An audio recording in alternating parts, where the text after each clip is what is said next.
નમસ્કાર, હું છું પ્રિયા અને તમે જોઈ રહ્યા છો જનતા કી જાણકારી ન્યૂઝ। નજર કરીએ આજના સમાચાર ઉપર। જામનગર મહાનગરપાલિકાની સ્ટેન્ડિંગ કમિટીની બેઠક યોજાઈ, જેમાં જામનગર શહેર વિકાસ કાર્યો માટે 1,40,00,000 રૂપિયા મંજૂર કરવામાં આવ્યા। આ બેઠક સ્ટેન્ડિંગ ચેરમેન નિલેશભાઈ કગથરાના અધ્યક્ષ સ્થાને યોજવામાં આવી। આ બેઠકમાં mayor Vinod Khimsuriya, deputy mayor Krishnaben Sodha, શાસક પક્ષના નેતા આશીષભાઈ જોશી, કમિશનર ડીએન મોદી સાહેબ, deputy commissioner Devendrasinh, civil engineer Bhavesh Jani તેમજ કમિટીના સભ્યો ઉપસ્થિત રહ્યા હતા।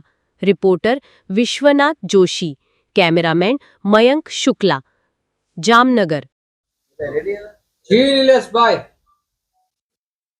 આજ રોજ તારીખ 10/7/2025 ગુરુવારના રોજ મળેલ જામનગર મહાનગરપાલિકાની સ્ટેન્ડિંગ કમિટીમાં કુલ 9 વિકાસ કાર્યોના એજન્ડા હતા, તેમજ તેની કુલ કિંમત 1,40,00,000 જેવી થાય છે, જે કામોને આજ બહાલી આપવામાં આવેલ છે।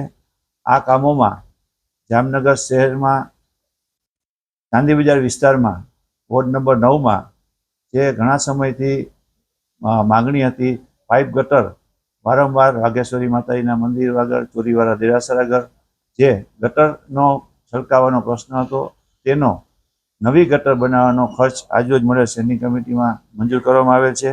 તે ઉપરાંત મહાપ્રભુજીની બેઠક પાસે એક ડોમનું કામ મંજૂર કરવામાં આવેલ છે। આમ વિવિધ સિક્યુરિટીના કામ હોય, સાફ સફાઈના કામ હોય, જે 9 કામોને બહાલી આપવામાં આવે છે। તેમજ ચેર ઉપરથી જામનગર શહેરમાં આગામી શ્રાવણ સુદ એકમથી ભાદરવા સુદ એકમ સુધી, એટલે કે 10/8/2025 થી 24/8/2025 સુધી શ્રાવણી મેળાનું આયોજન કરવામાં આવેલ છે।